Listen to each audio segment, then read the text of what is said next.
Okay. Sounds ominous. It sounds ominous. And I hope this thing, I hope this thing works. Mike, can you hear me? I hear you now. Yes. Well, loud, clear? Perfect. Clear as day. One down, two to go. All right. Uh, Look, I think that we're considering the fact that it is a hybrid meeting. I think that we have a few more minutes as people kind of stream in. If the etiquette says that if it's a totally virtual meeting, then you started right on time, but we will wait for a few minutes. Anyway, for the avoidance of doubt, this is the evaluation of the Corporate Sustainability Due Diligence Directive, the paper that we produced. So this is a launch event of that paper. And we're waiting for one more speaker and probably a few more participants in the room. So we'll give it a few more moments. I think, Luca, can you hear me? I can hear you. Can you hear me? We can hear you, Luca. Thank you very much. Because we're hoping that the sound system is an improvement of our past experiences.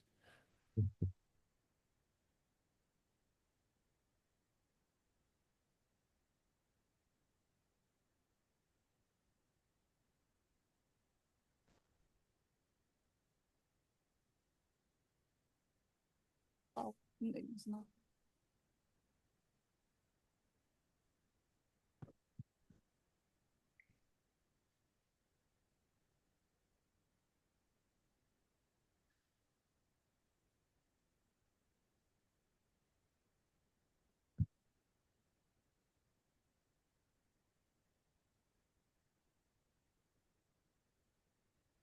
Very well. Listen, I think that we're still looking for Pedro Gazinelli from the Brazilian mission. I think he probably will emerge in time. But again, my name is Andre Marco. I'm the director of the European Roundtable on Climate Change and Sustainable Transition. And this is the launch event of the paper on the evaluation of the Corporate Sustainability Due Diligence Directive, otherwise known as CS3D. Hi, Pedro. Welcome. No, it's okay. It's good to see you. Thank you for coming. Now, we the session that we have today is 2 to 4 in the afternoon. And I want to welcome, first of all, our panelists that will help us in our discussion. So Evan Williams on my left, Evan Williams from the U.S. Chamber of Commerce, just coming across the Atlantic, and thank you for joining us. Luca Enriquez from University of Oxford with us on the screen. Pedro Gazinelli Colares from Itamaraty. I think that's the correct name. And Svetlana Kuzmanova from the Cambridge Institute for Sustainability Leadership. But last but not least, Michael Melling has part of the ERCST team who is in Washington, D.C. I hope, Michael, are you in Washington? I think you're in That is Washington. correct. Yes. Okay. Well, look, so now considering momentum of the recently published EU Corporate Sustainability Due Diligence Directive and the entry into force on July 25th, 2024, in ERCST, which we have done work before on this, proposed the evaluation of the final text of 3S3D, building on our previous work.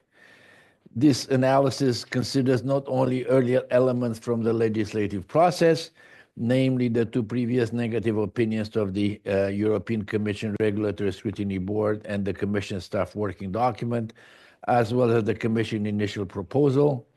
The focus will be on is given to directive key provision and elements, as well as unresolved issues such as inconsistencies with other directives, company concern about due diligence, extraterritoriality, liability risk, administrating burdens, and the impact on non-EU business.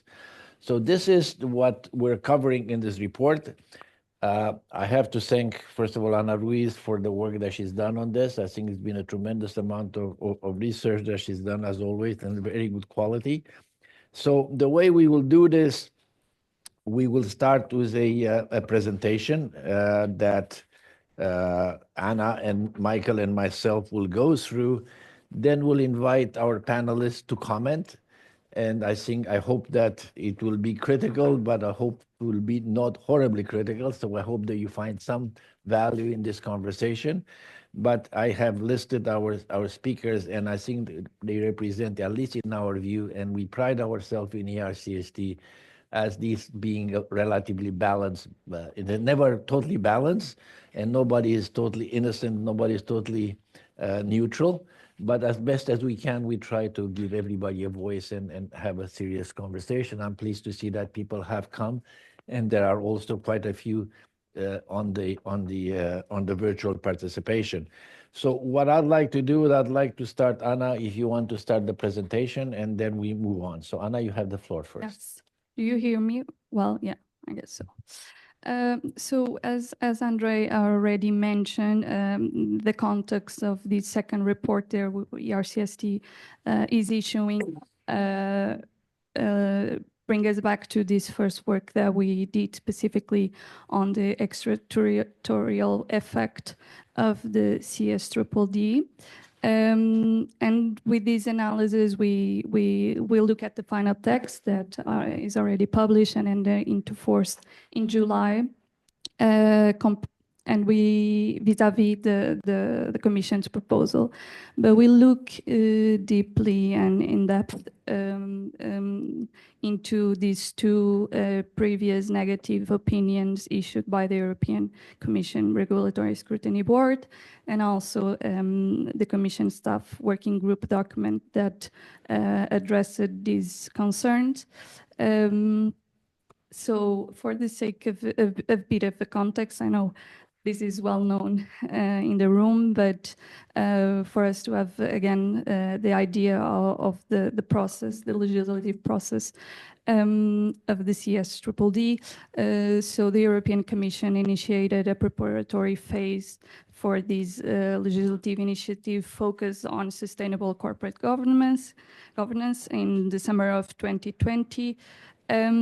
Which had the main objective to strengthen the EU corporate governance and company law to address sustainability-related aspects, namely human rights, climate change, and environmental concerns within their operations and value chains.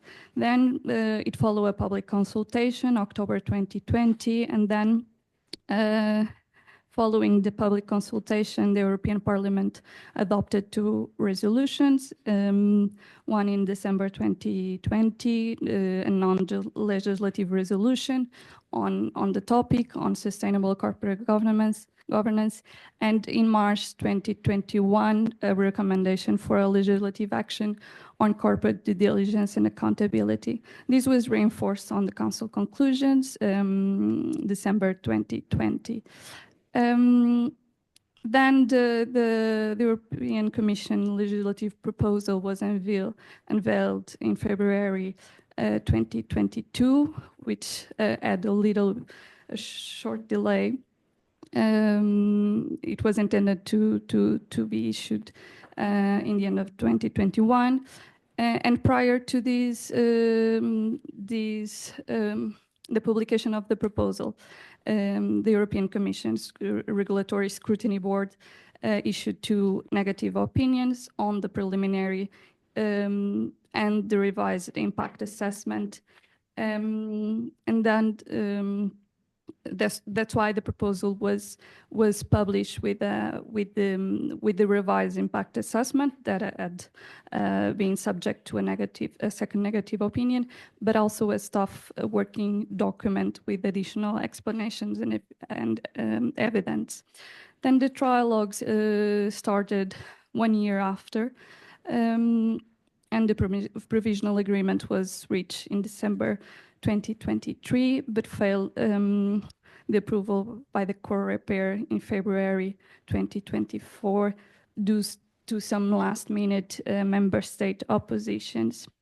The vote was then delayed 5 times, but then the Belgian presidency successfully renegotiated and revised some key sections on the personal scope, the civil liability, and the concept of the chain of activities, and secured a qualified majority, albeit by a narrow margin, in March 2024, and then it follows some more formal approvals. This was an overall process of exactly 4 years. Before entering into the specific issues that the Regulatory Scrutiny Board detail in its opinion, I will do just a brief overview of the board itself, because it might not be something that everyone is aware of. So the board is composed by 9 members, and it is an independent body within the European Commission, which has the purpose of advise the College of Commissioners. The board role, therefore, is to provide quality assurance of Commission impact assessments, fitness checks of multiple policies and laws, major evaluation reports. It's important to underline that these are assessments. These are assessments of the quality of the impact assessment, and not an assessment of the proposal itself, which comes after. And then under the working methods of the European Commission, it is stated that any initiative that requires an impact assessment must secure at least 1 positive opinion from the Regulatory Scrutiny Board. But the working methods also clarify that the Vice President for Interinstitutional Relations and Foresight may authorize the continuation of the preparations for the initiative, even if it has received 2 negative opinions. Specifically, the case of CSRD, the Vice President agreed on the continuation of the preparations for the initiative, and the European Commission considered appropriate to proceed with the CSRD initiative, not only because it was included in the 2022 joint political priorities by the European Parliament, the Council, and the Commission, but also for specific reasons. The first one, its political importance, supporting the European Green Deal and sustainable finance, the urgency of action, namely because it intended to mitigate the risk of single market fragmentation, as several member states were adopting mandatory laws on human rights and environmental standards, and also thirdly, because it considered that the shortcomings underlined by the scrutiny, the Regulatory Scrutiny Board, were addressed with the staff working document.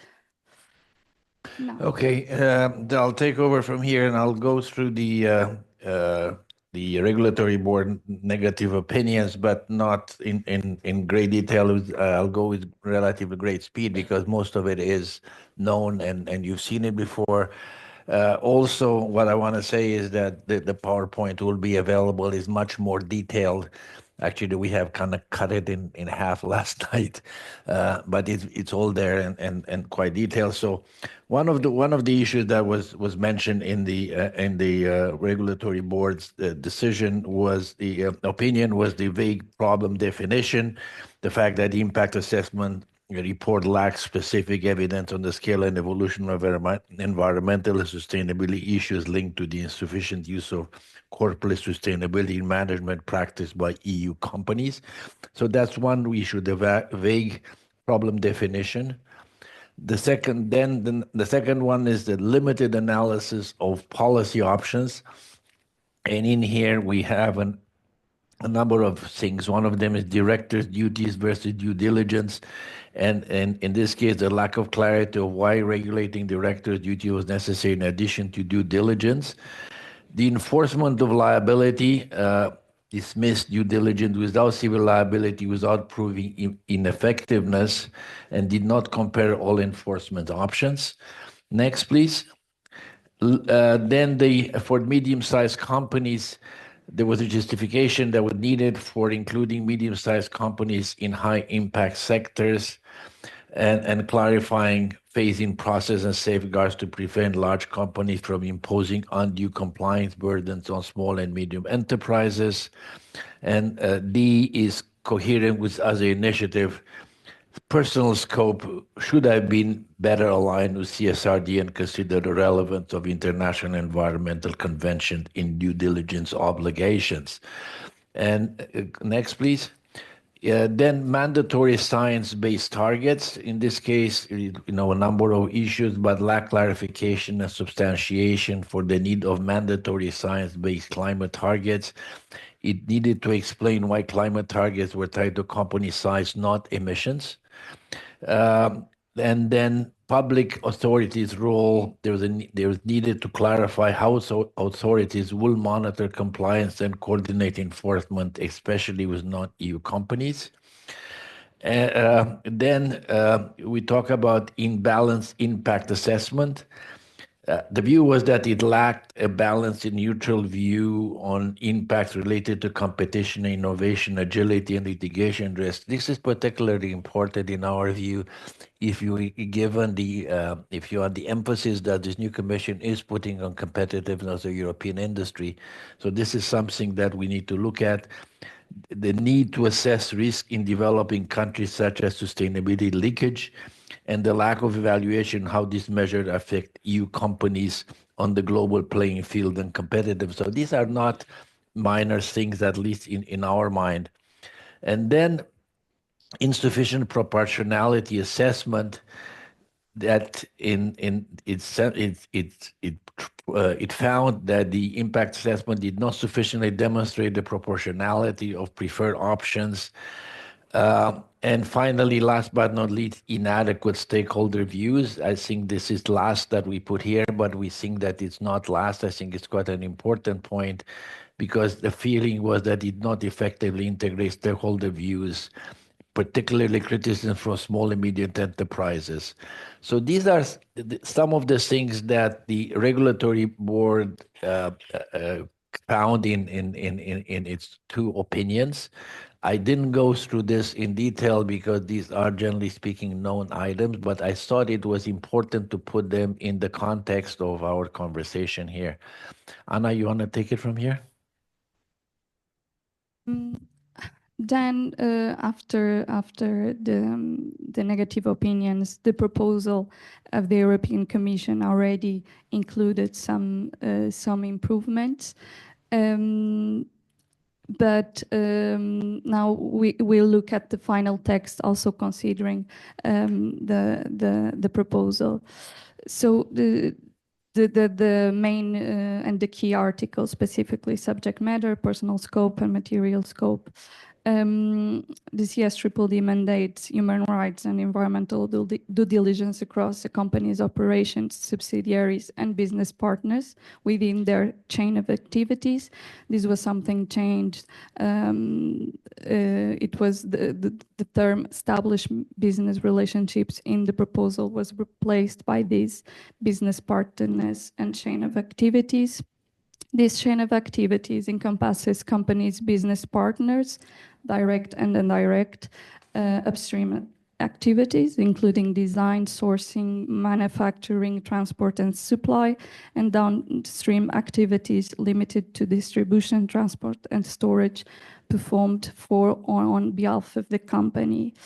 Recitals 25 and 26 exclude specifically disposal activities and downstream activities related to service of a company's business partner. And in addition to the due diligence obligation on the subject matter, Article 1 included now the obligation to adopt and put it in effect a transition plan for climate change mitigation, which now shows the importance of it as a core pillar of the directive.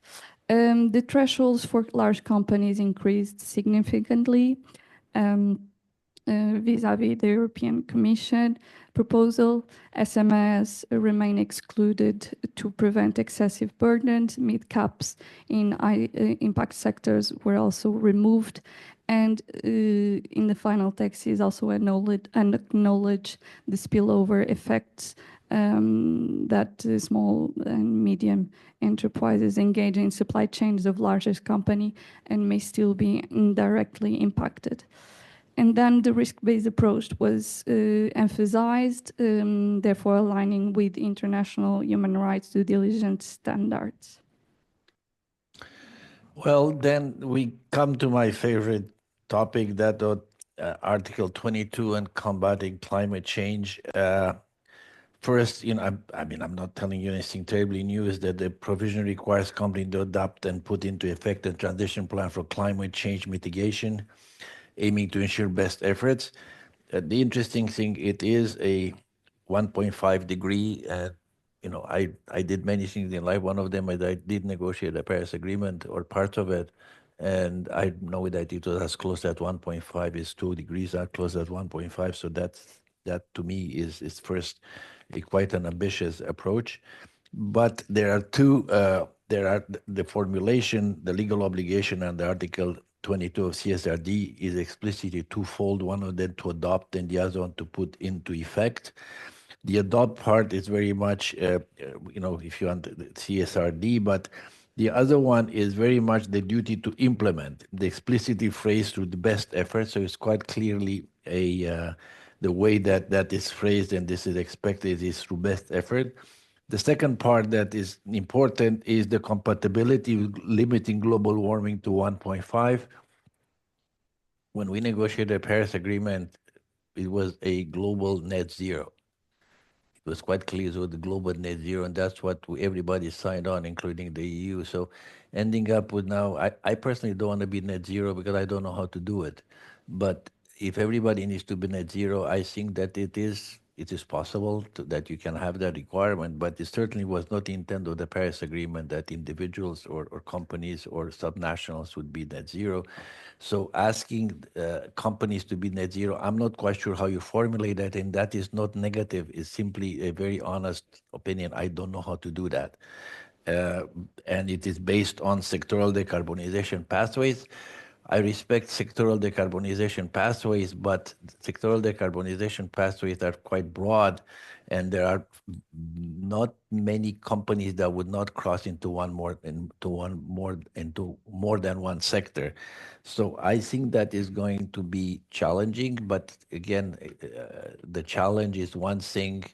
The objectivity of trying to put an obligation that was meant at the nation state level into corporate level, it's something that is, to me, difficult to understand how you do it. But again, maybe there's smarter people than me in the room.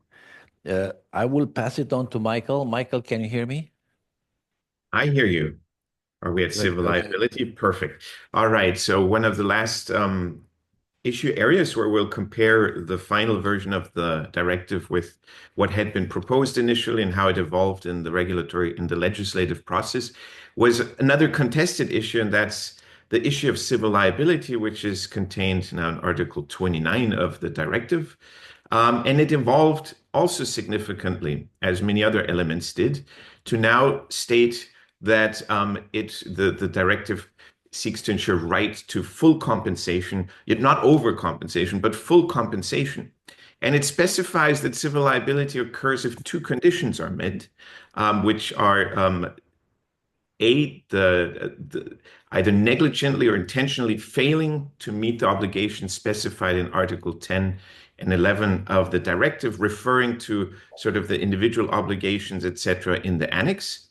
And additionally, if that failure to meet those obligations in Article 10/11 result in damage to natural or legal persons' legal interests that are protected under national law.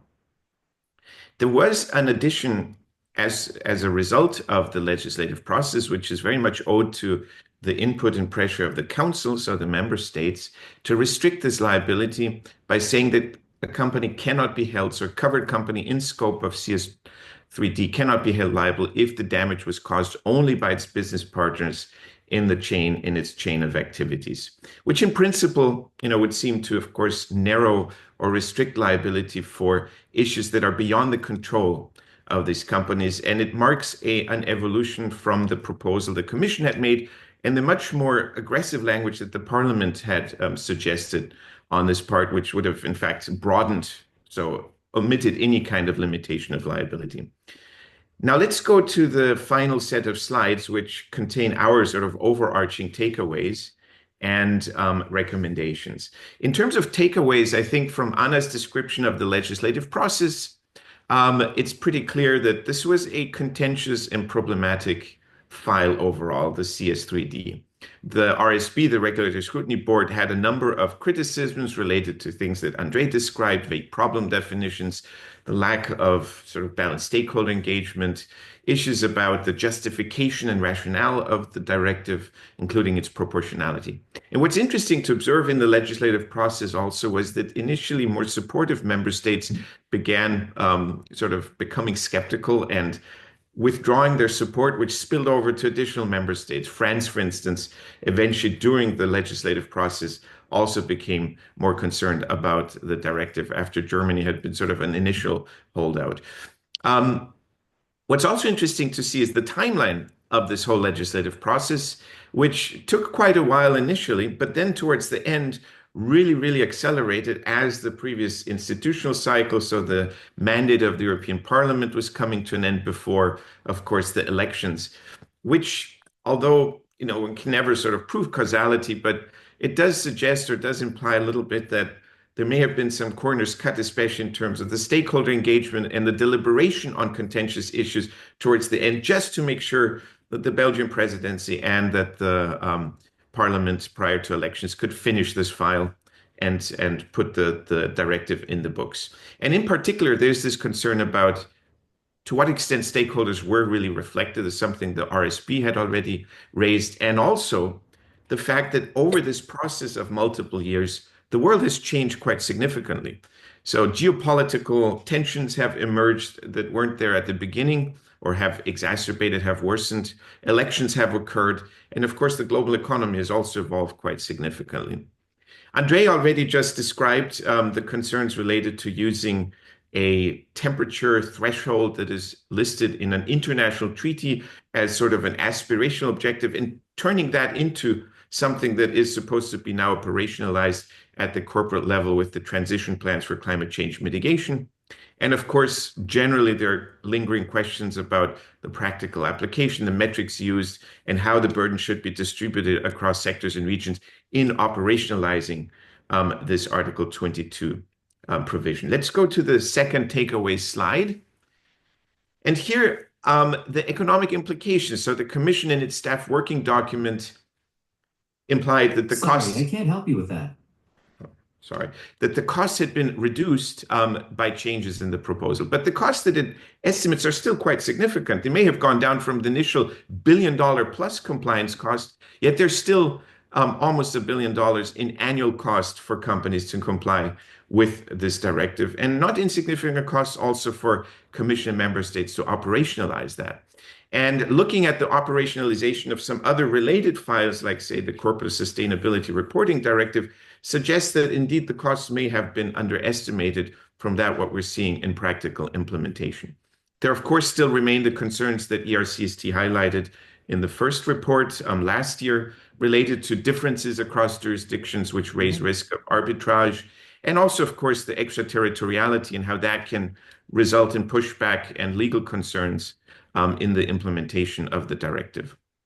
I mentioned earlier that the world has changed since this directive was initially proposed. One notable change is the fact that many major trading partners and competitors of the EU, let's just list the US and China, have been, rather than imposing additional regulation, really imposing additional support for their industries domestically, making those locations more attractive for business in key sectors. The US, say, with the Inflation Reduction Act, China with its Made in China 2025 and 14th Five-Year Plan legislation, Whereas the EU is here adding yet another layer of regulation to a huge basket of European Green Deal related legislative initiatives that, despite all the good and important intentions, will undoubtedly increase the compliance cost, the cost of conducting business in the EU or with the EU. And among the sort of concerns that have surfaced since the CS3D was initially proposed are the high energy costs that we had as a result of the shocks 2 years ago that still are persistently higher than in other competing trade partners, growing fiscal pressures, debt, rising interest rates, and geopolitical rivalries, all of which were issues that the Draghi report earlier this year, for instance, sort of elevated or highlighted as concerns for the future prosperity of the EU and for the ability of the EU to sustain its sort of social welfare model. And indeed, the current commission, the new commission in the new institutional cycle has elevated competitiveness to one of its main political priorities. So the question is this then still aligned with the goals and the means of the CS3D as it has been adopted? So without question, the CS3D seeks to advance many important goals and sort of extend standards that EU companies have already applied in the past to partners around the world. But nonetheless, it's also clear that this will only succeed if the sustainability objectives, the human rights and social objectives can be made implemented in such a way that it's economically feasible and that the burdens are sustainable as well. And this does require navigating very competing priorities and imperatives regarding compliance costs, as well as global challenges around the world. For us, to go to the next slide, this translated into a number of recommendations. The first overarching, so we sort of also took a few steps back and looked at other processes that we're familiar with where, existing legislation faced some very real questions due to changing broader circumstances and how the EU has gone about dealing with those. And we looked, for instance, at the EU ETS, the European Emissions Trading System, and the discovery about a bit over a decade ago, that it was vastly oversupplied due to broader, macroeconomic changes, the financial economic crisis. And the EU reacted to that with a tandem of interventions, short-term interventions that sought to alleviate immediate pressures and sort of reduce some of that oversupply to stabilize carbon prices, but also longer-term reforms to ensure that these interventions would then be permanent and sustainable. And so we propose a similar approach for the CS3D, realizing, of course, that after 4 years of legislative process, the political capital has been spent to some extent, and it's not easy to just reopen and change things dramatically. So hence our combination of short-term interventions with longer-term structural reforms. We think this is a pragmatic approach to reflect the changing global circumstances and context. One immediate recommendation that we have is to conduct a thorough review, a comprehensive review that contains or that includes sort of the competitiveness implications of the CS3D and its sector-specific impacts, reflecting the changing broader context. And this time, forestalling accusations that stakeholder engagement was imbalanced and not sufficiently taken into account, both within and outside the EU. A second thing, as Andrei mentioned, for companies that have to comply with the CS3D, some of the requirements, some of the obligations, such as Article 22 in the transition plans and the reference to climate neutrality or 1.5 degrees, raise tremendous questions and introduce a lot of uncertainty and thus risk and, by extension, cost. So another thing that the EU can do quickly in the short term is really make sure that there's detailed guidance clarifying exactly what is meant, for instance, at the company level with 1.5 degrees centigrade, and what the scope of liability for companies is and how that is indeed bounded by the exclusion that I mentioned earlier. Of course, at the sort of pure implementation level, capacity building efforts can be accelerated, more investment in making sure that companies and also trade partners have the required resources through training programs, digital tools, etc. And ultimately, the best way to sort of deal with differences in levels of stringency and compliance obligations, different approaches, etc., is not necessarily just to extend EU approaches into the world, but to ensure that everybody has the same approach to begin with, meaning enhanced global collaboration, on things such as sustainability standards, but also metrics and so on to reduce differences that cause competitiveness pressures and regulatory arbitrage. And if you could kindly move to the last slide.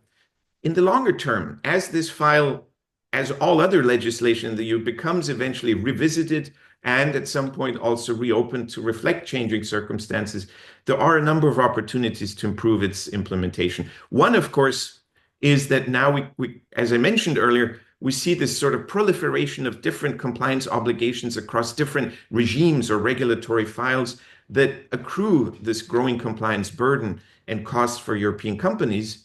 And there's already been noises that indeed something has to happen to streamline these. For instance, the various plans and reports that have to be compiled by companies under the CS3D, the Corporate Sustainability Reporting Directive, the Energy Efficiency Directive, and other additional regimes. And indeed, so there's been this announcement just in the last few weeks that there will be some sort of simplification initiative that's been termed an omnibus regulation to consolidate and streamline various of these reporting obligations. That is the right direction to go, but of course we don't yet know how comprehensive this effort will be. Also, over time, it makes sense to consider whether the obligations in the CS3D should not be tailored somewhat more specifically to companies based on their size, the sectors in which they are. Some are more high risk, others are less high risk, and also the geographies, and to further reduce the burdens on small and medium-sized enterprises, notably in trade partner countries, to alleviate any indirect spillover effects, as Anna mentioned earlier, that still are definitely a possibility under the current shape of the directive, and to also prioritize materiality of risks and company-specific contexts, just to make it more tailored to actual implementation on the ground. And finally, and this again goes back to our sort of overarching takeaway, this is not just recommendations to simplify and reduce compliance costs. No, we are also looking at this from the perspective of the legitimate objectives pursued by this and other elements of the European Green Deal. The problem is if they're so onerous and so complex and so costly that they erode the support across society, across voters, and of course across the private sector, they destabilize the consensus that underlies the transition to sustainability across the European continent. So making sure that there's a balance between the sustainability and social objectives and the economic implications is necessary, also in the interest of this file achieving its objectives. And with that, I close and back to Andrea. Yeah, thanks, Michael. Look, there's one thing that, some people may not appreciate it very much, but I used to work for the guy that run the Rio conference in '92, Maurice Strong was his chief of staff, and I have many fond memories of him, and he loved Brazil. But one thing that he told me is that if we ever try to impose our sustainability standards on developing countries, it's the end of sustainable development, because it's not supposed to be like that. It's supposed to be very much owned by the country, owned by the jurisdiction. I have always taken that as an act of for granted, something that was axiomatic. It seems to have changed over the years now. So let me now move on, and I want to thank Anna for working with us and making this possible, because this paper required quite a substantial amount of work and putting it together. I'll start with Evan, Luca, Pedro, and Svetlina, so that I didn't let you first of all, I didn't make the list like this to put you last, but that gives you a chance to kind of refute everything that the other guys say, so that you have the last word. Evan. Do I need a microphone? As I said, yeah, somebody said I'm paying for it. Well, thank you. For those of you I don't know, my name is Evan Williams. I head corporate governance and financial reporting policy at the U.S. Chamber of Commerce. We are the oldest and largest business organization in the world, and we represent quite a few companies that are active in the European sphere. Two things, though, before I get started. Andrew, one, I just want to, Andrea, I just want to clarify that we are off the record. No, we're not off the record. We are not off the record. We're not off the record. Okay, We would have said Chatham House rules. No, we were not off the record. We're all right, thank you. And then second, I want to issue you an apology for increasing your Scope 3 emissions by printing out the report that you sent me in advance. That was a bad joke. I'm sorry.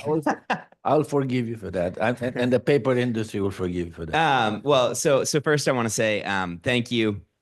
I think that this report is excellent, useful, and detailed. I think it's an important recounting of the events that led up to the final passage of the directive, and I do think that it is very valuable in terms of sort of explaining the context of how we got to where we are. And I know that that was a labor of love. So thank you to all of you who wrote the report. I also think that the report is crucial because it's a reflection of the global political moment, particularly from a U.S. perspective.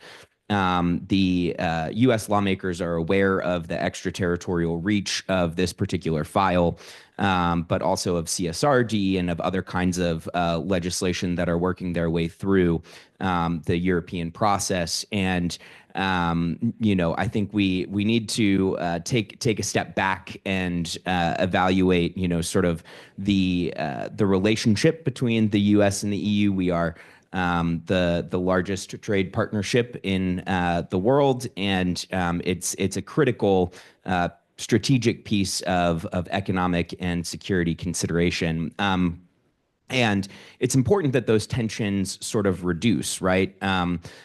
Calling for a delay in the implementation here, I think, is an important step to add to the political moment of needed cooperation between the U.S. and the EU on a number of strategic initiatives, but particularly around, sort of negotiations related to tariffs and other kinds of things.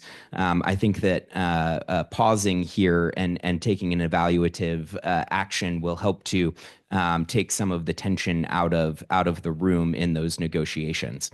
I do think that the report is very important also in the respect of calling for an analysis of competitiveness and the effects of the regulation on competitiveness more broadly. These issues are, it's easy to treat these issues parochially, and it's easy to look at the competitiveness of any one file, additive or subtractive. But I think that you need to take a broader look at the nature of competitiveness, and then factor in how each of these directives that have extraterritorial reach factor in. And I think I worry about two consequences here in particular. One, with certain powers on the march globally, if companies de-risk from certain supply chains and locations where they have potential conflicts that could arise, I think the lack of investment into those particular assets will result in other countries filling in that aren't sort of encumbered by the same moral principles as the Western view. And here you referred to sustainability leakage. I mean, I think that that's a really important consideration. That if you impose heavy restrictions on the kinds of activities that can be engaged in by enforcement mechanisms or increased liability, the effect is essentially that you will require at least American parented companies to de-risk out of a lot of assets because they want to avoid the legal risks. And then second, I don't think that competitiveness and security principles should be sacrificed for compliance with treaties that have not been ratified by certain countries, the U.S., that participate in the European marketplace. I think it's very important to have these goals in mind, and a lot of companies that are active in European markets are respectful of OECD principles, of UN principles,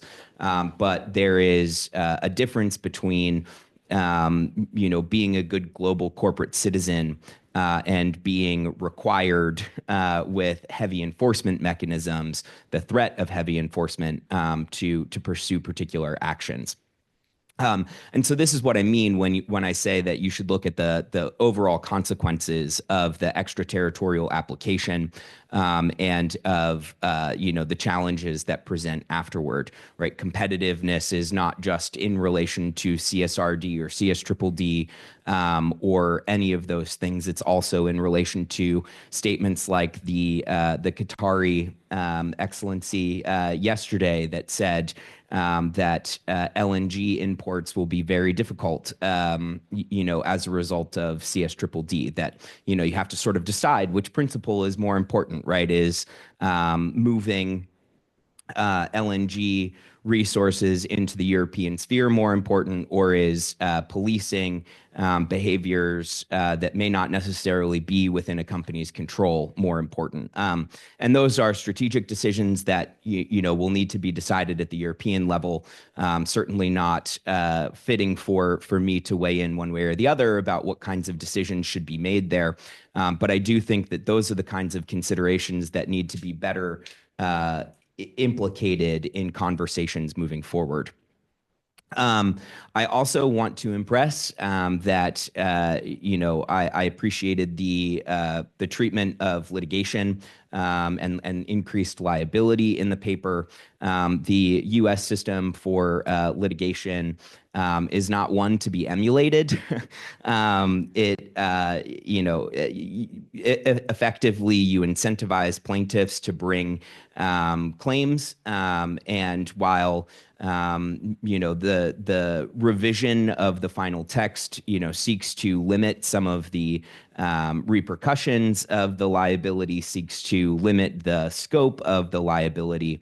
I think it's important that there's a recognition that ultimately plaintiffs serve themselves. They don't serve the underlying stakeholders. And I'll give you a great example. You look at the pay package for Elon Musk in Tesla. He had high targets to achieve. If he achieved said targets under, sort of the board's pay package that they agreed to him with in 2018, that if he achieved those targets, he would get paid an inordinate sum of money. The derivative shareholder claim that resulted from that pay package effectively said, because Elon Musk had outright, had undue control of the board of directors, there may have been some corruption involved, the pay package should be voided. But irrespective of the outcome there, the judge in the Delaware case awarded the plaintiff's lawyers that represented the shareholders who were claiming the wrong something like $354 million. And those plaintiffs had made a request for something like $5.8 billion of remuneration in compensation for bringing the claim and harm that was quote unquote done to shareholders. Well, not that the system envisioned by CSDDD has those same incentives in place, but I think that you can see that it can get away from you pretty quickly in terms of trying to actually accomplish meaningful representation of stakeholders who may have been wronged and cannot represent themselves, versus incentivizing others who may see an opportunity for a payday to be active in the space. Finally, I do think that the statement that certain portions of the directive should be left to the discretion of individual jurisdictions is very true. In particular, I'm worried about Article 7 and the way that stakeholders are meant to be folded into decision-making as to how to find, sort of due diligence, how to define due diligence plans for companies. I think that this is borderline sort of moving toward removing corporate governance decision-making from the U.S. or other third countries and folding in European perspectives into strategizing for businesses. And, the stakeholders in those conversations, particularly if non-governmental organizations are folded into the consultation process, and there's a responsibility to demonstrate how you've been responsive to stakeholders, that effectively you're inviting strategic decision-making on behalf of the company that is not focused on the bottom line of the company itself. And while there is necessarily room for stakeholders to be consulted and for social outcomes to be considered in corporate decision making, that should not be the sole driving factor for a company that has shareholders that are expecting certain returns. And so, I just worry that the corporate governance aspects of the final directive will have unintended consequences for U.S. companies that may lead them to de-risk out of even the European sphere, so that they can maintain control of their own operations. So with that, again, thank you for publishing this paper. Thank you for all the hard work. Thank you for allowing me to be an interlocutor in your discussions, and look forward to seeing how this paper gets used in the future. Thank you, Evan. And I'll move, without much ado, I'll move over to Luca Enriquez at Oxford. Luca? Yes, can you hear me still? Yes, we can. Good, excellent. So thank you very much for inviting me to discuss your paper, which I also found really interesting and thought-provoking.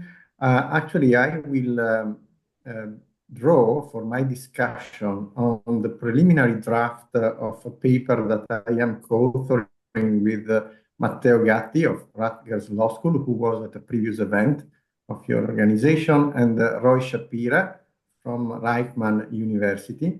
And the paper is specifically on the extraterritorial effects of the directive, more specifically still on its effect on US companies.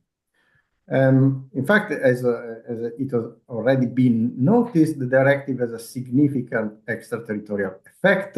It applies to all firms with more than 450 million revenues within the EU, wherever else they are incorporated or located, and even relating to products and organization parts of the organization that have nothing to do with the sales into Europe. And of course, it also applies indirectly to any business partner of a covered entity, whatever its size or location.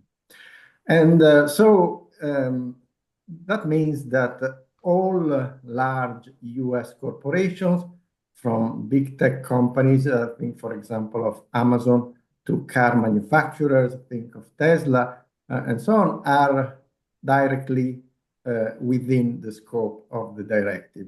And by the way, we haven't been able to find data on how many US companies would be directly within the scope of the directives, and it would be very interesting to have that figure. If Ivan and his organization can provide it to us or to the world, we would be most happy to see them. And it would also be interesting to have data on how many companies are just above or just below the threshold, because these are the companies that may actually do what Ivan said that could happen, that is to de-risk outside of the EU, either by going below the threshold if they're immediately above, or managing not to go above the threshold if they are immediately below. So to understand how relevant this directive can be for US corporations, as has already been noticed by Ivan, it has to be considered that the way the directive defines human rights violations and environmental harms is by listing a number of international conventions that EU states are signatories of, but many of which have never been signed or ratified by the US. And that includes various international labor organization conventions that recognize worker organization rights, which of course is a salient issue in the US, as you know. So in other words, the EU is asking US companies, among others, to change their model of industrial relations if they want to do business within the EU. And it's also asking, as has already been noticed, of course, to US companies to prepare for the climate transition with these transition plans, despite the fact that, unlike the European Union, make this a much more important issue for them than for most European companies.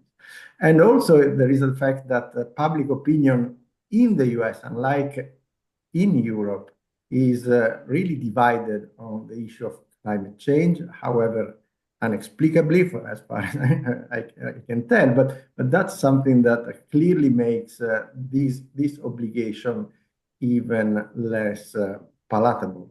As someone already noticed, I think there's little wisdom in this kind of use of the Brussels effect, and arguably, and I want to be quite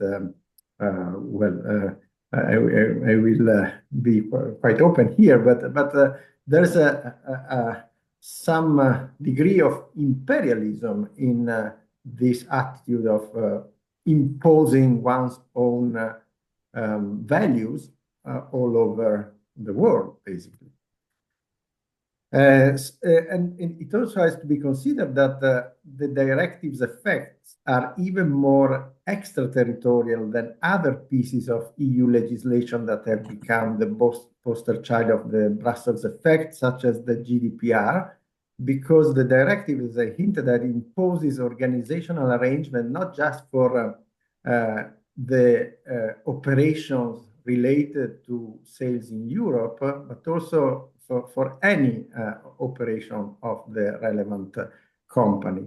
And so it has a much broader impact than GDPR, because GDPR can be compartmentalized. Its obligations can be applied only to Europe, while retaining one's own rules, privacy rules for other continents.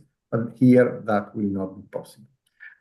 Actually, Michael mentioned geopolitical developments in the last 4 years. I would argue that perhaps for today's themes, the most important geopolitical development is the result of the US election, because I would say that there is a non-trivial chance that the forthcoming US presidency will pick this fight and make and try and see whether in the negotiations about the tariffs and so on, whether they can obtain something in this area. I think it's basically a red rag for Donald Trump if anyone draws his attention to this directive. But let's assume that the second Trump presidency will be as inconclusive as his first, and see what the effects are on US companies. First of all, I must state that there is a big question as to whether the directive will have a substantial impact or will prove to be a sort of gigantic tick-the-box exercise, because its enforcement mechanisms are far from certain to lead to high enforcement. Public enforcement is decentralized, and there might be some regulatory arbitrage there going on, with some states being lenient on companies that establish their headquarters there. And private enforcement is not easy, as you said, as has already been noticed. But and in addition to that, a proposal to hold directors liable didn't make it to the final version, which arguably could have applied also to violations of the CSRD. But here is where it becomes interesting, because there is one country where directors are liable for failure to put in place adequate mechanisms to prevent violations of the law. And so in that country, if a company pays a fine or is held liable for damages and those mechanisms were not in place, directors are liable for the damage suffered by the company in the form of fines, sanctions, for example. And that country is the US, or actually more precisely, there is a state in the US where this is the law, and that state is Delaware, where most corporations, at least large corporations, are incorporated. And so it's relatively easy, as Ivan also reminded us, to sue directors derivatively in Delaware, and also to obtain full documentation from the corporation that is relevant for the claims made in a case against directors, which means having information about practices related to the CS3D.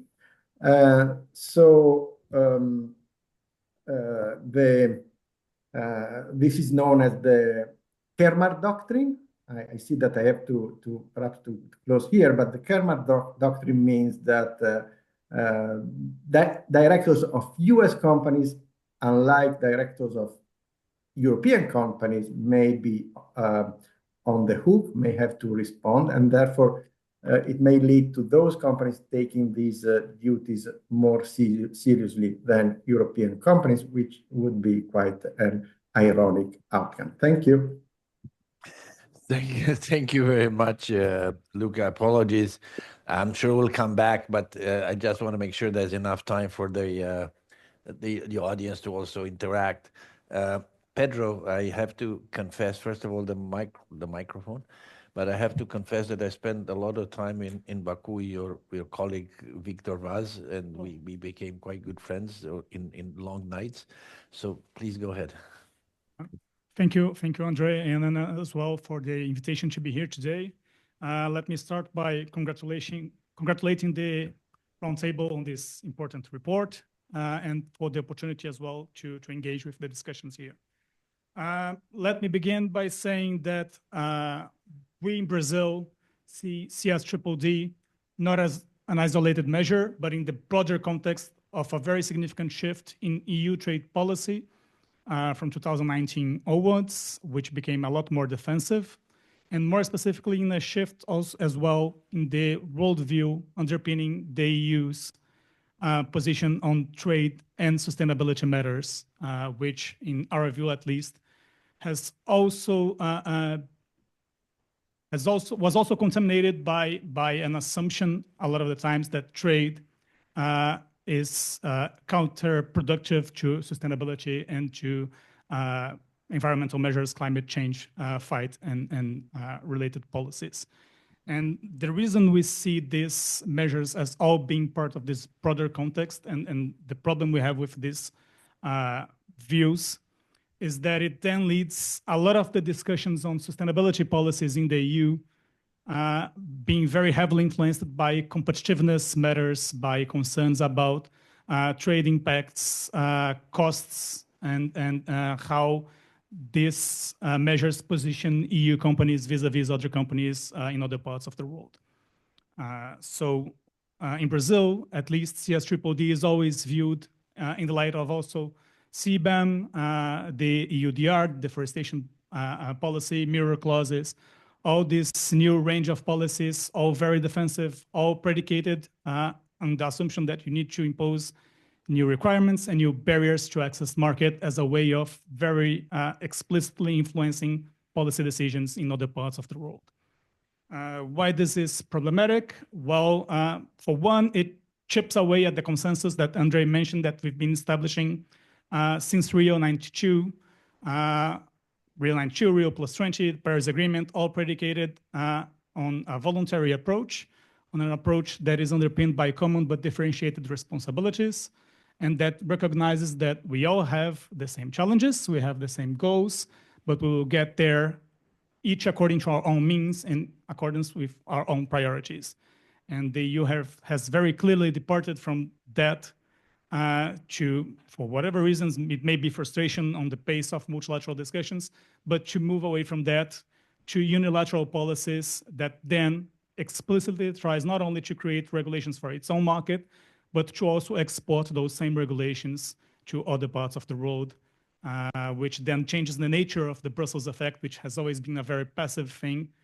EU policies being adopted by its own merits by other stakeholders. It then becomes an active effort by the EU to influence policy in other parts of the world. So all of that context is seen as very problematic in Brazil. And then we can move on to our specific concerns regarding CSRD. I'm not going to say it's all negative. On the contrary, we share the objectives of CSRD. We think more due diligence is a positive thing. But we do have concerns, and stakeholders in Brazil have been voicing them to us as well. It is not as vocal as we have heard about with CBAM and EUDR, which are sector-specific too, which also makes for more vocal opposition. But we've been hearing from Brazilian stakeholders a lot on the regulatory burden and administrative costs that this regulation entails, specifically when it's considered that it's not in the vacuum. It also comes with all the costs of implementing CBAM, of implementing EUDR, of implementing all these other regulations. And then companies are becoming very concerned that it may become too burdensome to make business in the EU market. A lot of these regulations, they don't talk to each other. We have, for instance, two completely different due diligence laws and sets and requirements for EUDR and CSRD. A company in those sectors may be able to, will be able to comply with both, and hence be able to produce two very different due diligence reports. We are very concerned with possible trickle-down effects to SMEs. I know, and CSRD has the advantage of, at least in principle, having a reduced scope to larger companies, but that does not mean that medium and small companies in those supply chains will not be forced to also take measures to comply. And capitalism being what it is, market dynamics being what it is, those costs may be shifted down the supply chain. And then you have large companies putting pressure on their medium and smallholder suppliers worldwide to comply and take on the burden of complying with these regulations for themselves. Otherwise, they will just source their goods elsewhere and shift the supply chain. And that may have a very negative social impact for medium and small companies in developing countries. So this is another very significant concern. Extraterritoriality is obviously one of them as well, especially when it comes to civil litigation, and there being the possibility of Brazilian companies having to respond here in Europe for something that took place in Brazil, and that was in principle under the scope of Brazilian jurisdiction, our own judicial systems. We, of course, also have laws to account for damages in all of those circumstances in Brazil. And there might be a conflict of jurisdiction there, and that is something to be analyzed with caution. Finally, I think a few remarks on the legislative process that the report was alluding to, as you've mentioned in the report. It was more contentious than other jurisdictions, than other legislations of this kind. Problems at the end with the scope, a lot of resistance. And it doesn't go unnoticed in Brazil that when you look at the three sister legislations of CBAM, EUDR, and CSRD, the two that, at least in principle, are considered not to impact EU businesses were passed very easily in EU Parliament and Council, and the only one that actually impacts EU business was the one that was facing all this resistance, that was being scaled back, that has a longer implementation period. And I think these differences in the scope and treatment, and even in the legislative process itself of this legislation, it speaks volumes of the problems that we see when you start to treat sustainability and trade as antagonistic forces, and when you start to have competitiveness and economic interests influencing the direction of your environmental policies and what that impact it has for third world countries. So just to finalize and not to take too much time, moving on to recommendations, I think the first one that we would give to the Commission and to Europe in general is that if the EU is really serious about addressing the sustainability impacts of its businesses worldwide, what is needed is not more regulation and more barriers. What is needed is a lot more support for improving standards and practices worldwide. DG INTPA's budget is not nearly enough to the challenge that Europe itself is proposing. If you want to clean supply chains, Europe essentially needs to contribute a lot, much more. And we've seen the results of the discussions on financing for climate change, for instance, where amounts are still very much insufficient to the needs of developing country worldwide. So the first recommendation, I think, is the approach needs to shift. We need less barriers and more incentive. The EU has never considered, for instance, more market access for those who can raise to certain standards in terms of sustainability, deforestation, all of these things. This is a non-starter for the conversation here in Europe. It's always protection and competitiveness. Simplification, I think, is another very important issue that was mentioned by Michael. And and just to end, I would just caution about going the route of geography and differentiating rules in terms of geography. That creates very negative economic incentives for developing countries. That creates large incentives for disengagement, and that will not give the results that we all want in terms of sustainability. Thank you very much. Thank you very much, Pedro. And we know Marina Silva, and we know the administration of President Lula, very committed to this. Since Ambassador Delago, that has the highest respect. So there are people that we've known for many, many, many years. So we wish you well also because you are now co-presidents. Whether you want it or not, you are. So this is going to be a lot of fun. I wish you well. You very much. I know you very much wanted it, and we very much wanted to go to Brazil, but not to Belém. So, Svetelina, you have the floor now. Last but not least, so tough crowd to please here. So maybe good that I'm last in the end. Well, you can say anything you want. But maybe also to start with a disclaimer that we have U.S. perspective, Brazil, Oxford, Cambridge. I represent Cambridge. So we do have a lot of external views, and maybe here's the moment to say that I'm actually based in Brussels, and I do work with a lot of European businesses and European financial institutions. At Cambridge, we also work with diverse and international companies as well. So a lot of the conversations that I have with them, I do also hear some of the concerns raised here. So I'll mention in a moment some of the conversations in the specific context that we discussed today that I've had with them. But good to bring back the conversation to Europe and a little bit of what are actually the objectives of the legislation, because we do hear a lot of problems and a lot of issues with it. I probably want to start with something that when I heard it, like a ball dropped in my stomach on the equating the European financial regulation with imperialism, new form of imperialism, and almost having this moment of imaginative narrow-mindedness, I would say, to equate financial regulation with new form of imperialism. If anything, it is exactly the opposite, because what Europe is aiming to do with that, and a much anticipated, and you saw for how many years it has been delayed already, this conversation, is to exactly make sure that what we produce and consume in Europe is not on the back of human rights violation, labor violation, child labor in other countries, polluting the waters, the environment, and more emissions in other countries. So I think everyone will agree on, in principle, with why we are doing that, and it is not to rule the world and impose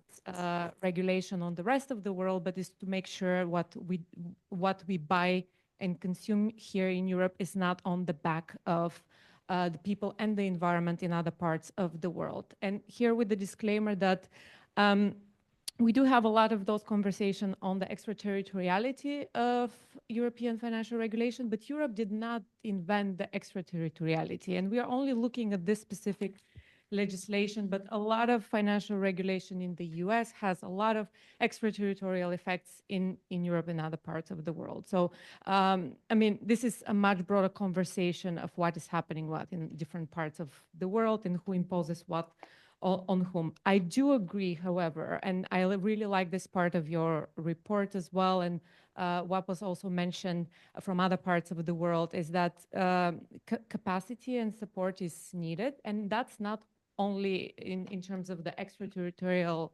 implications, it's also in Europe and companies in Europe. So I very much dislike this dualism of this opposition of cost and competitiveness of European businesses and partners internationally versus doing the right things and ensuring that there are no human rights violations, for instance, in other parts of the world. So these are not necessarily mutually exclusive. So I really dislike this narrative of, okay, we are in a new geopolitical situation, so we need to think of how to cut those requirements at the expense to make sure that we preserve the competitiveness of our businesses. So support both and capacity building both for European companies, especially the small and medium companies. It has been mentioned many times, and with partners, especially trade partners internationally, where the effects are seen is incredibly important. So I very much agree with that recommendation in your paper. But I want to go a little bit back to the stakeholder conversation and a little bit the process conversation, because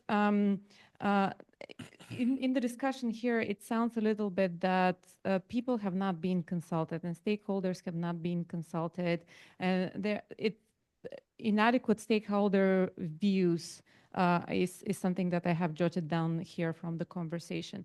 And it is actually the legislation before it became legislation, it has been open for consultation, and it actually attracted a vast array of consultation responses, many more than other legislations even, and from different jurisdictions as well, and from different types of actors, several 100,000 responses. So it's not that people haven't had their say. On the contrary, because we went into the process of the legislative process, it was very interesting for me, timing-wise as well, the arguments that you bring about the Regulatory Scrutiny Board, because these opinions have been issued a couple of years ago. And in fact, what was not mentioned, I have to say congratulations on the extensive review of the report. But what was missing there is, for instance, the European Ombudsman view and recommendations specifically regarding the opinion in the Regulatory Scrutiny Board on this particular legislation, urging the board to abstain from conversation with lobbies, because it was identified that there have been problems with the process of issuing those opinions in the Regulatory Scrutiny Board. I mean, we are not going into the details, but if we're going into the process and the whole conversation of the impact assessment and what better regulation should look like, this is a much broader conversation about the role of the board as well. But if we are looking at how these opinions were issued, maybe worth looking at the broader conversation here as well. On the timing, I also had some comments. We are all anticipating that omnibus legislation, obviously, so the timing of the conversation is very important.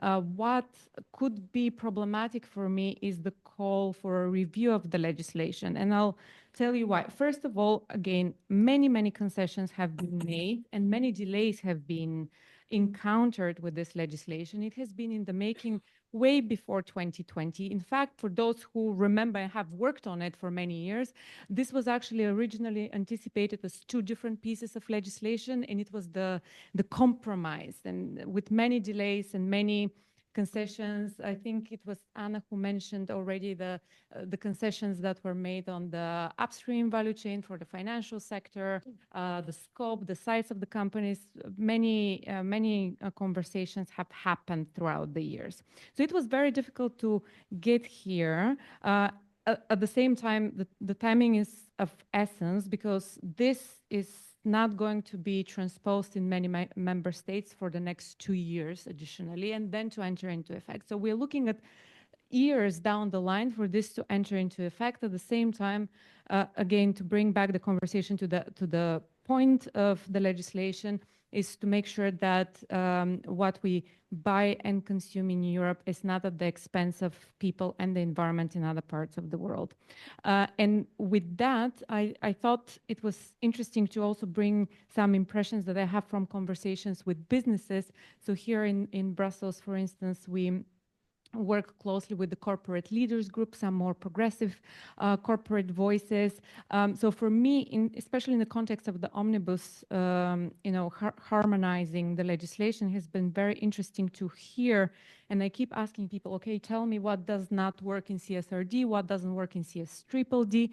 And what I hear time and time again is we want clarity and consistency. This legislation is not in effect yet. It will not be in effect. We will not be reporting on it this year or next year. We do not know yet exactly what doesn't work. What we want, on the other hand, is clarity and consistency and to make sure that that legislation works. And there is not a double reporting, for instance, specifically on the complementarity with the CSRD. I do have jotted down here also some notes on the metrics. Andrea, we've had this conversation on transition plans specifically previously. Maybe just to finish on that note that I do agree that there is a need for a lot more clarity. Again, that clarity that businesses require exactly to know how things work. In fact, I think from Commissioner McGrath during his hearing, we did hear that there will be additional guidance and additional clarification on how these things to happen. I do agree 1.5 to translate it into business plan and to implement it could be challenging. But why is it challenging? It's because we require those things from businesses while we still have the big question mark on the 2040 target and the European NDC. So we need to really mirror the requirements for businesses with what the European Union sets as targets. This is why the pathways are quite important. So I do agree that it is difficult, it's challenging, it needs a lot more guidance, but again, to reiterate, let's not, what was it? Let's not throw the baby with the water, wasn't it? Let's not forget what are the objectives of the legislation. And if you look at all the corporate sustainability requirements that Europe has been drafting, it has been really on the basis to transform businesses. And no one said it will be easy, but there are things like additional support and resources that we can dedicate rather than giving up on where we are heading with this particular legislation. Well, I know you're looking at me, but I tell you what, I was with somebody at the Davos session once, and the chair kind of monopolized the conversation. I'm not that kind of chair, so I'm not going to say anything. I would let others say what they want to say. It's not the role of the chair the role of the chair to be provocative, to direct the traffic and other things, but not to abuse the power of the chair.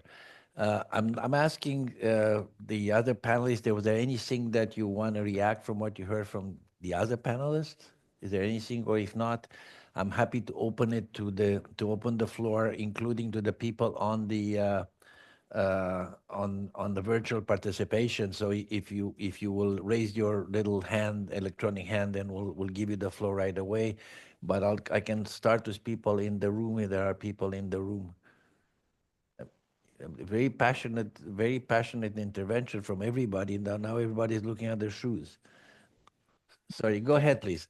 If you want to introduce yourself, so I am the responsible for this whole thing. you are in This debate we are having to not only one. I'm Alexandra Kuksova from the Commission, from DG Grow, and I've been part of the team actually working on CSDD.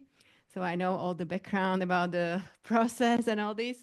Maybe just one important thing, and I think it was mentioned that indeed there is sufficient time, there will be a lot of support. This is something we are also engaging with third countries. It's not something new. Someone mentioned that the INPA budget is not enough. This is not the first time we will be supporting due diligence or supply chain due diligence more broadly through INPA projects. There were many projects in different regions. One was also in Latin America, another one in Asia. Now we're developing together with OECD in Africa. So this is something we have been doing not only through the legislation, but already before. And I think very important element, we are very cautious of impact on SMEs also in DG Grow, you can imagine.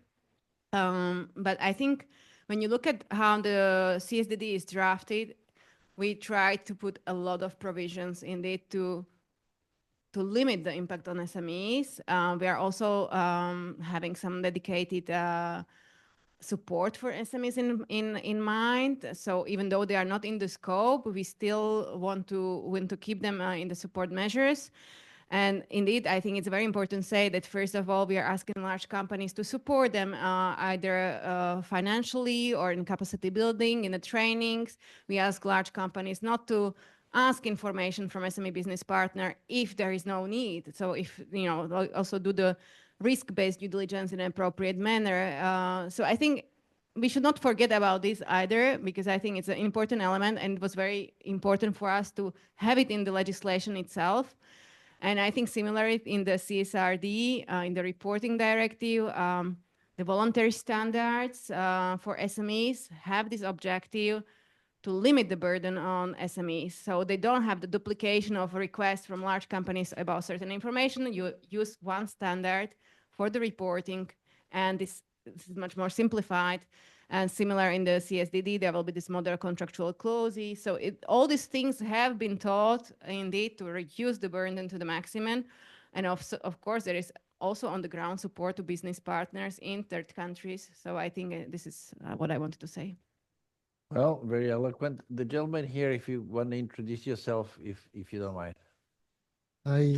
It's Marco Cilento from the European Trade Union Confederation, those in Article 7 mentioned it before in the directive. No, my question is this. So from our point, I was interested to participate in this event to better understand what are the worries and concerns from the business side in the implementation of this directive. That from our point of view is also not ambitious enough. So I was trying to understand what was the problem. You have a very negative assessments, which is, in my view, a bit strange because, okay, on one side, we see that especially multinational companies and big companies fail to contribute, to give their contribution to preserve our Earth planet or to give well-being to people. At the same time, there is a huge appetite for business for greening their assets and their products using labels also. So, and this is strange. So, because this directive is part of a process that should help business to operate in a credible way into the sustainable finance markets. So, and there is a huge problem also on the minimum safeguards on the social side that should belong to the green platform. And I say, it's not only, there is truly a demand from consumers, from users, to have a new way to produce, work, and consume, but also business are very attracted by this.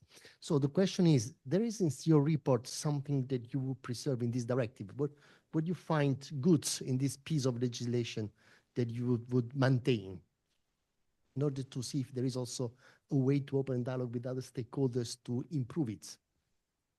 Well, I'll be quite honest. I'd love to answer you, but I will refrain myself. So but I will take objective. I will object to what you said is a very negative. I think it's a very objective report. That's what I think. If you tell me what's not right in there, I'm happy to answer you after that. But let's move on. I take your point. If anybody wants to take this again, it's not. I cannot answer this. The gentleman over there.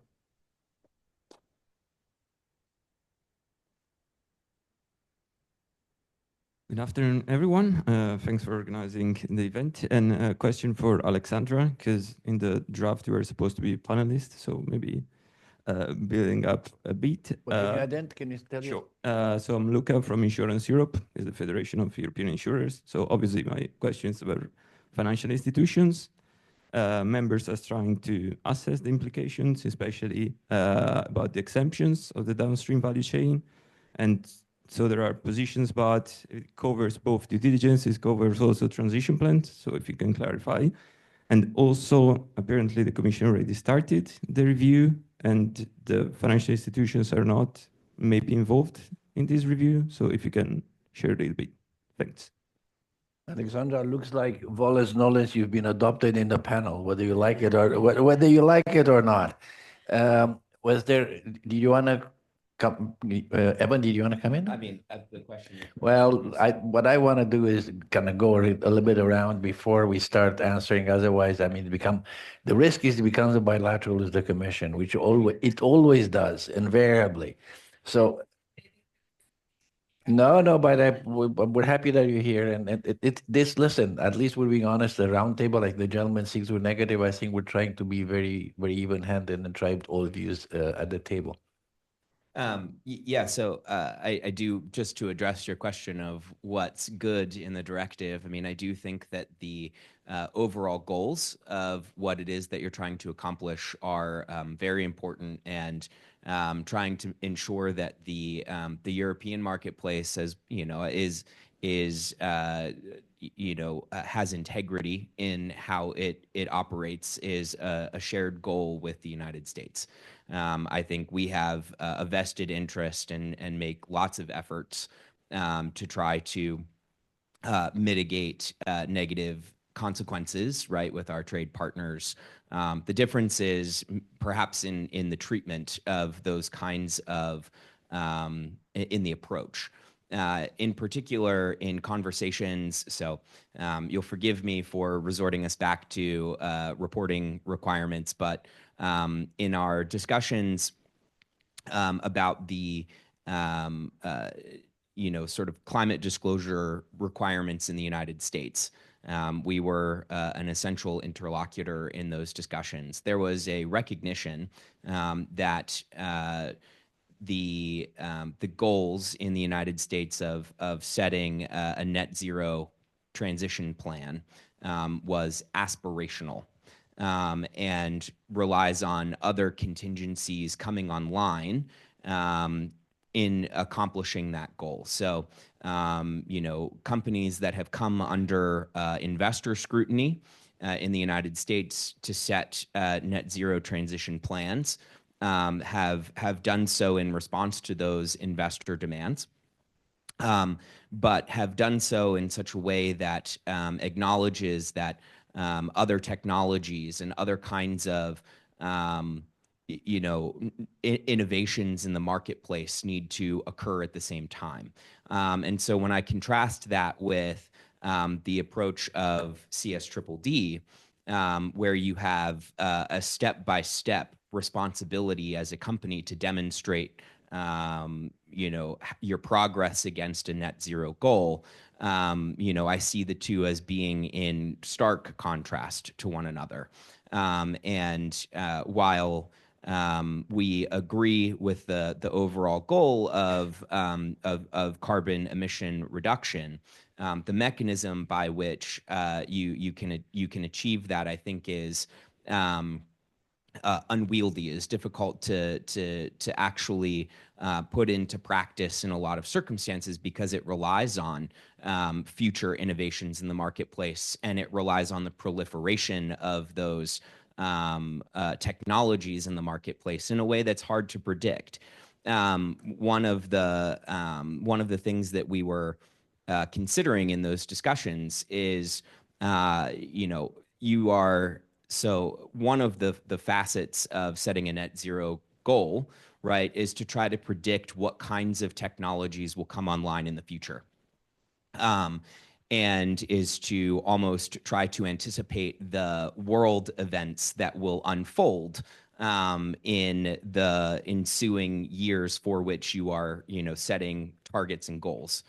And imagine being a company in 1900 asked to make projections about what happens in the next 50 years. There were so many different market circumstances that arose in those 50 years, right? World War I, big market crash, World War II, that, would have been impossible to predict. Right. And so what we're advocating is some flexibility in the achievement of those goals.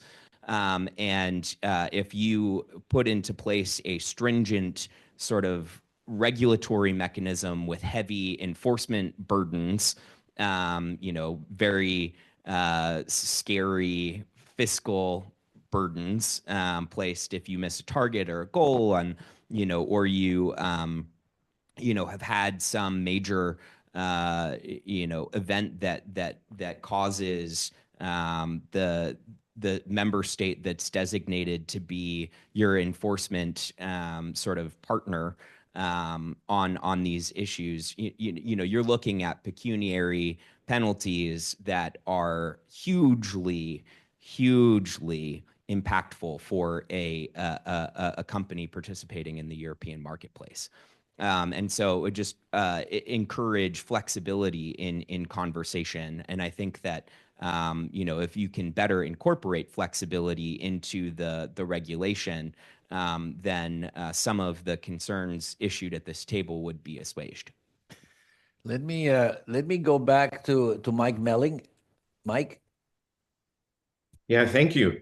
Well, let me take the opportunity. I think, Evan, thanks already for sort of entertaining the question of, what in the CSRD would you take and pick up as a worthy core to work on?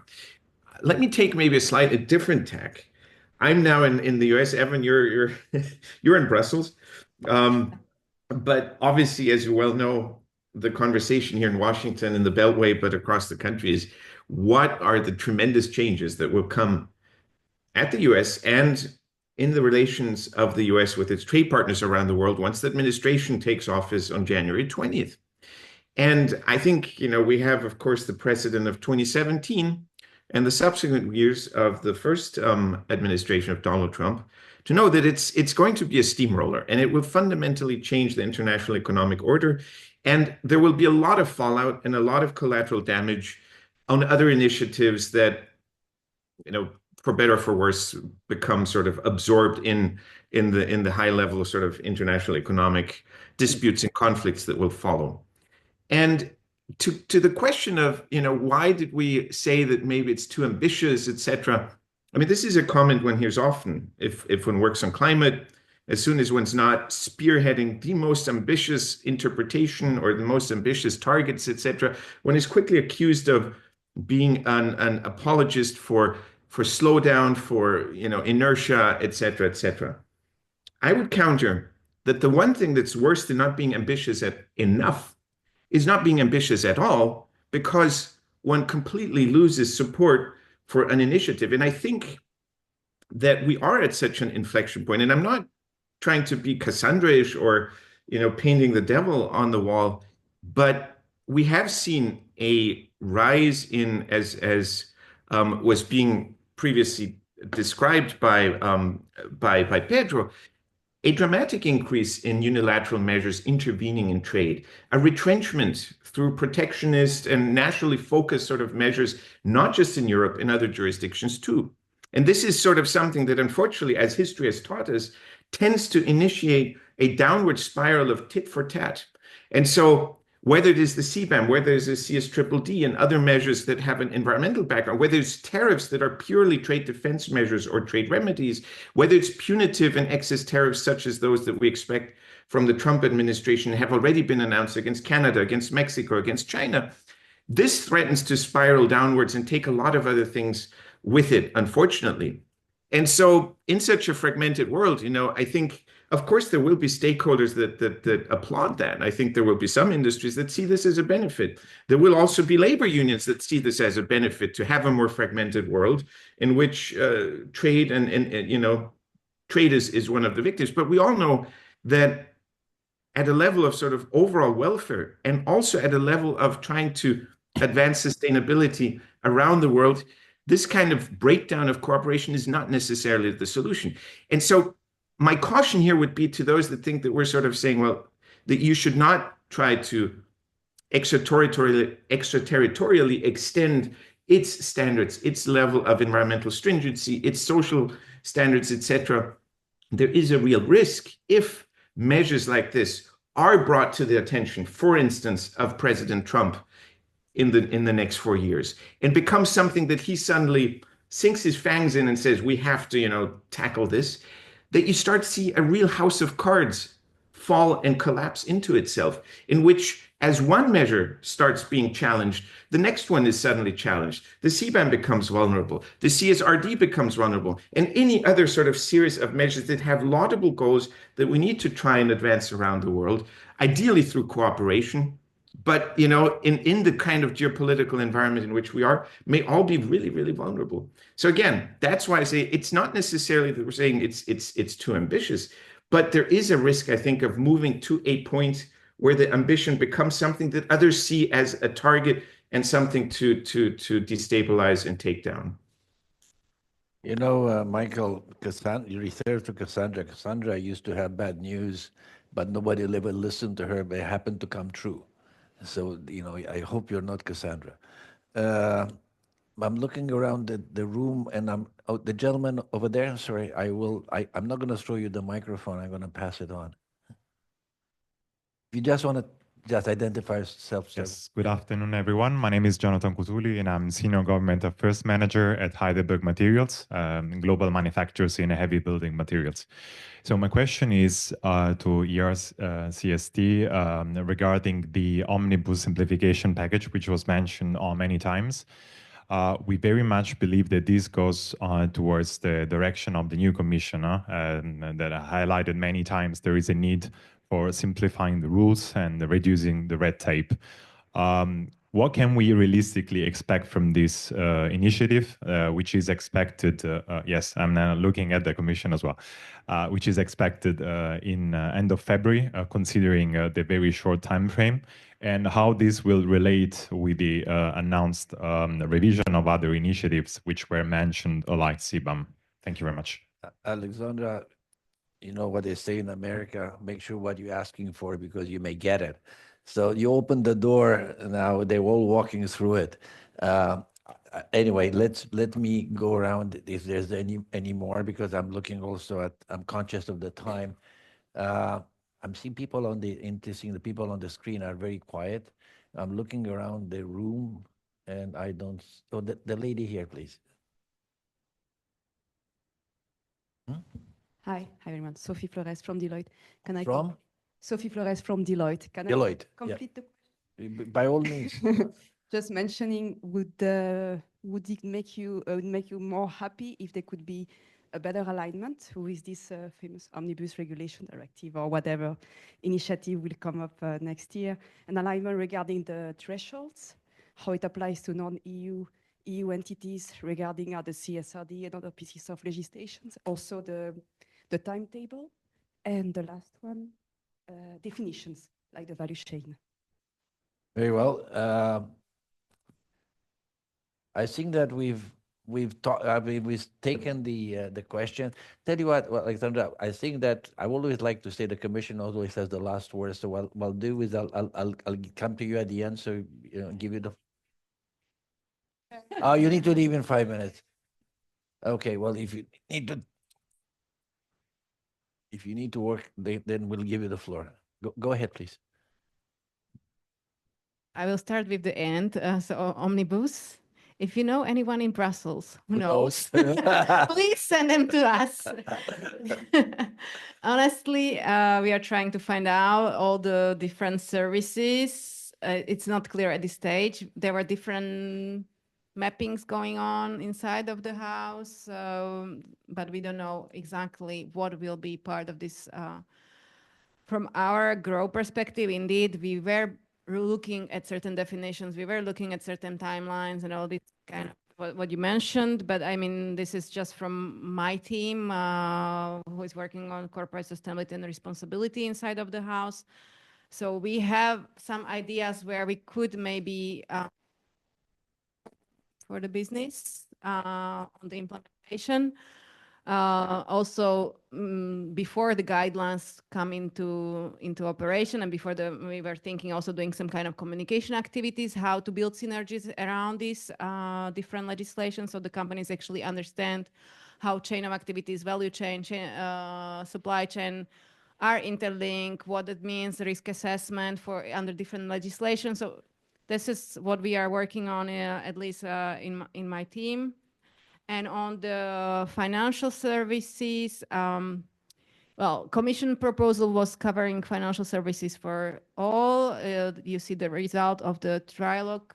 And indeed, there is a ongoing collection of evidence to actually assess whether there is a need or not to further extend this, but it's not at this moment clear. And then also there is no impact assessment ready or anything, or the report ready. So it's really at the very early stage of collection of evidence. So I think once there will be something relevant, of course, we will know. But first of all, we need to do the report, and only afterwards, if there is a need for further legislation, there will have to be the whole process of the impact assessment and all the better regulation procedures. So I hope, and transition planning, I mean, you have to see the CSDD as you have the due diligence obligations and the climate obligations. So you see it separately. So of course, all companies in the scope have to comply with both. There is only this exclusion for financial services for the due diligence in the downstream part. So. Okay, I'll go in reverse order. Vetelina, you go next. Final remarks. Last final word. Interesting to start with me.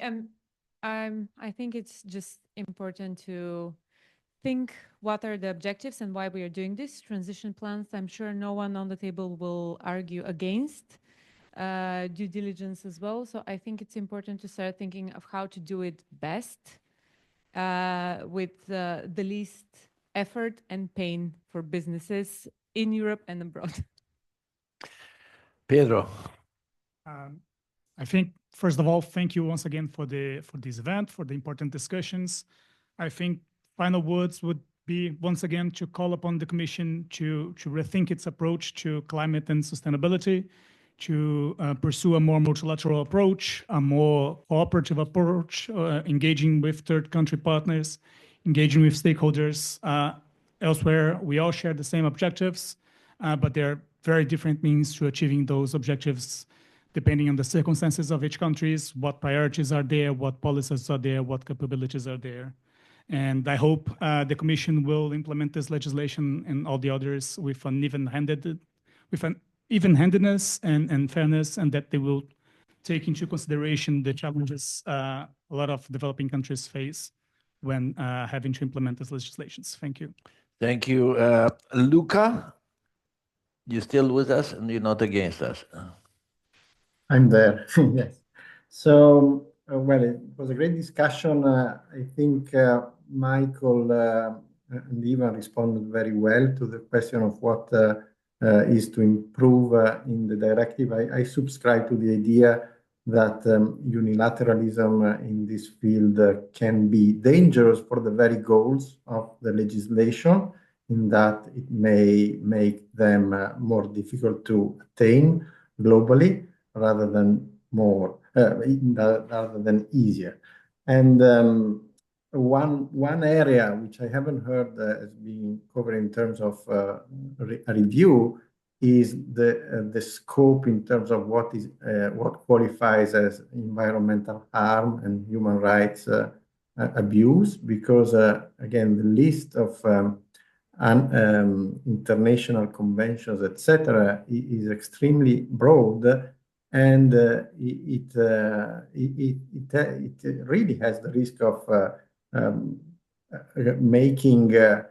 imposing the views of majority of the citizens of the European Union, as represented by Parliament, etc., to the whole world. And of course, I'm not saying that there shouldn't be a wide core of treaties that which are the ones that basically everyone has signed and also ratified, that should remain there. But there are others that are definitely more controversial. I mean, the US has been debating for decades whether there should be a right to unionize, and I think it's a democracy still, and they should be free to decide with their own institutions on whether that is something that has to be imposed on businesses and workers. Thank you. And Evan? Sorry.